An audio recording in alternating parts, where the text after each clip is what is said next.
ખજૂર પાક એક એવી વસ્તુ છે ને કે જે દર શિયાળામાં બધાના ઘરે બનતો જ હોય છે. હેલ્ધી પણ એટલો છે, શરીરને તાકાત પણ આપે છે અને ગરમી પણ આપે છે. તો આપણે અલગ અલગ રીતના ઘણી રીતે ખજૂર પાક બનાવતા હોઈએ છીએ. આજે એમાંનો એક હું આ રીતે તમને શીખવાડવાની છું. બહુ સરળ, એકદમ પોચો અને ખૂબ જ સ્વાદિષ્ટ એવો બનીને તૈયાર થાય છે. તો તેના માટે આપણે સૌથી પહેલાં ખજૂર લઈ લઈશું. તો ખજૂર આ રીતનો એકદમ સરસ એવો સોફ્ટ અને દરવાળો હોય ને એ રીતનો લેવાનો છે. મેં ઠળિયા અને ઉપરની જે દાંડલી હોય ને એ કાઢીને જ રાખેલો છે. 500 થી 600 ગ્રામ જેટલો ખજૂર છે અને આ રીતનો મેં ઘરે બનાવેલો માવો લીધેલો છે. તમારી પાસે ઘરે બનાવેલો ન હોય તો બજારમાં જે મળે છે ને મોળો માવો એ તમે લઈ શકો છો. આ રીતનો મેં દૂધ ઉકાળીને બનાવેલો છે. કાજુ અને બદામ લીધેલા છે. તમે પિસ્તા, અખરોટ જે કંઈ પણ એડ કરવું હોય ને તો લઈ શકો છો. મેં આ રીતના થોડા નાના નાના પીસીસમાં કટ કરેલું છે. હવે અહીંયા જો તમારે ડ્રાયફ્રૂટને કટ કરી ન એડ કરવા હોય, મોટા એજવાળા લોકો ખાવાના હોય કે નાના બાળકો ખાવાના હોય, કારણ કે નાના બાળકોને મોઢામાં આવે ને તો ઘણી વખત કાઢી નાખતા હોય, તો ત્યારે તમે આને પાવડર કરીને પણ એડ કરી શકો છો. આ ઘરે બનાવેલું ઘી છે, જેની રેસીપી મેં અગાઉ શેર કરેલી છે કે હું કઈ રીતે ઘી બનાવું છું. હવે એક લોયામાં આપણે થોડું ઘી એડ કરીશું. આ રેસીપીમાં એટલા બધા ઘીની જરૂર નથી પડતી હોતી. 1 થી 2 ચમચી જેટલું જ આપણે ઘી યુઝ કરીશું અને સૌથી પહેલાં તેમાં આપણે બદામને ફ્રાય કરીશું. બદામને ફ્રાય થતાં થોડી એવી વાર લાગે કાજુ કરતાં, અને કાજુનો ફટાફટ કલર આવી જાય અને શેકાઈ જાય છે, એટલા માટે મેં બંને અલગ અલગ રીતે શેકેલા છે. હવે આપણે બંને આ રીતે ઘીમાં સરસ એવા સતળાઈ જાય ને પછી આપણે તરત જ ખજૂર જે છે તે અહીંયા એડ કરી દઈશું. ઇનકેસ તમારે જો તમારી પાસે ટાઈમ હોય તો તમે ખજૂરના હજી પણ નાના નાના પીસીસ કરી દો ને એટલે જલ્દીથી આ કુકિંગ પ્રોસેસ થઈ જાય. તો આ રીતે આપણે સૌથી પહેલાં ઘીમાં તેને એકદમ સરસ એવું કોટ થઈ જાય ને ઘી એ રીતે કરીશું, અને થોડો એવો મેશી થઈ જાય ને એટલે મેં આ રીતનું ફ્રેશ ક્રીમ લીધેલું છે. મેં અત્યારે મારી પાસે દૂધની મલાઈ નહોતી ને એટલે મેં જે અમૂલનું ફ્રેશ ક્રીમ આવે છે ને એ લીધેલું છે. એક નાની વાટકી કરતાં થોડું એવું ઓછું રહે ને એ રીતનું લીધેલું છે. જો તમારે એ ન લેવું હોય તો દૂધની જે ઘરે આપણે મલાઈ રાખીએ ને એને સરસ એવું ફેંટીને પણ તમે અહીંયા એડ કરી શકો છો. થોડું એવું દૂધ પણ રાખવું. હવે આપણે બધી વસ્તુ સરસ એવી મિક્સ થઈ જાય ને આ રીતનું એકદમ સરસ એવું મેશી થઈ જાય ને, કારણ કે મલાઈ આવે ને એટલે તે સરસ એવું ફટાફટ આ રીતનું મેશી થવા લાગશે. ત્યારબાદ જ આપણે હવે માવો એડ કરીશું. તો અહીંયા ખાસ મોડા માવાનો ઉપયોગ કરવો, કારણ કે ખજૂર એક સ્વીટ જ હોય છે એટલે કંઈ સ્વીટનેસની બીજી જરૂર હોતી નથી.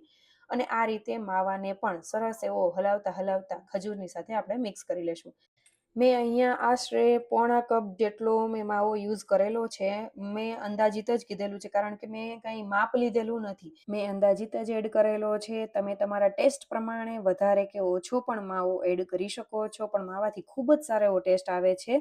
જરૂરથી એડ કરજો. તમારે અહીંયા તો ડેસિકેટેડ કોકોનટ એડ કરવું હોય કે પછી રાગીનો જે લોટ હોય ને એ પણ એડ કરવો હોય ને તો પણ કરી શકાય, કારણ કે આ જે છે ને ખજૂર પાક એ નાના બાળકોથી લઈને મોટાઓ સુધી બધા એન્જોય કરે ને એટલો ટેસ્ટી એવો બને છે અને એકદમ સોફ્ટ એવો બને છે. એટલે મોટી ઉંમરના લોકો હોય ને એ લોકો પણ આરામથી ખાઈ શકે. અને રાગીમાં ભરપૂર પ્રમાણમાં કેલ્શિયમ અને આયર્નને બધું હોય છે, તો એ બહુ સારો એવો બેનિફિટ પણ આપે. તો એ જ્યારે તમે ખજૂર એડ કરો ને એ પહેલાં થોડો ઘીમાં શેકી લેવું અને ત્યારબાદ ખજૂર એડ કરવું. લાસ્ટમાં મેં ડ્રાય ફ્રૂટ જે તળેલા છે ને આપણે એ એડ કરી દીધેલા છે અને મિક્સ કરી લેશું. આ રીતનું એકદમ સરસ એવું મિક્સ થઈ જાય અને મેશી થઈ જાય ને એટલે આ રીતની મેં ચોકી લીધેલી છે ને તેને ઘીથી ગ્રીસ કરી લીધેલી અને આ રીતે તેને ઢાળી દીધેલું છે. ઉપર મેં ખાલી બદામની કતરણથી જ ગાર્નિશ કરેલું છે. તમે પિસ્તા કાંઈ પણ વસ્તુ એડ કરી શકો છો ગાર્નિશિંગ માટે. જો આ રીતે સ્ક્વેર શેપમાં કે આ રીતે તમારે કટિંગ કરીને ન બનાવવો હોય તો તમે બોલ્સ પણ બનાવી શકો છો. આરામથી બની જાય. થોડો એવો ઠંડો થવા દેવો જે મિક્સચર છે એને, પછી તમે તેના બોલ્સ પણ બનાવી શકો છો. તો તૈયાર થઈ ગયો છે આપણો ખજૂર પાક. હવે તેને થોડી વાર માટે, એટલે કે મેં રાતે બનાવેલો હતો, સવારે હું તેના પીસીસ કરી રહી છું. તો આ રીતે સરસ એવો જામી જશે, એકદમ સરસ એવો થઈ જશે. તો આ રીતે થઈ જાય એટલે આપણે તેના પીસીસ કરી લેશું. જેવા શેપમાં તમારે કરવા હોય તે કરી શકો છો. બાળકોને તો ફ્લાવર, હાર્ટ, સ્ટાર એવું પણ ગમતું હોય છે, તો તમારી પાસે જો કૂકી કટર હોય ને તો એનાથી પણ કરી શકાય.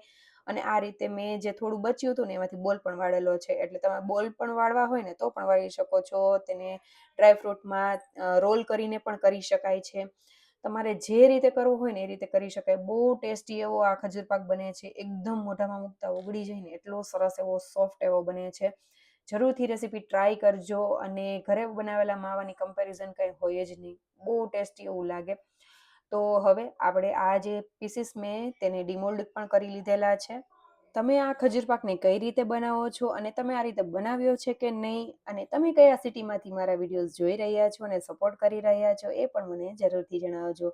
મને બહુ જ ખુશી થશે. અગાઉ પણ મેં ઘણા ખજૂર પાકની રેસીપી શેર કરેલી છે જે ખૂબ જ હેલ્ધી અને ટેસ્ટી એવા બને છે. તો જરૂરથી રેસીપી ટ્રાય કરજો અને કમેન્ટ કરીને જરૂરથી જણાવજો કે તમને રેસીપી કેવી લાગી. અને જો સારી લાગે તો લાઈક, શેર અને સબસ્ક્રાઈબ કરજો. Thank you for watching.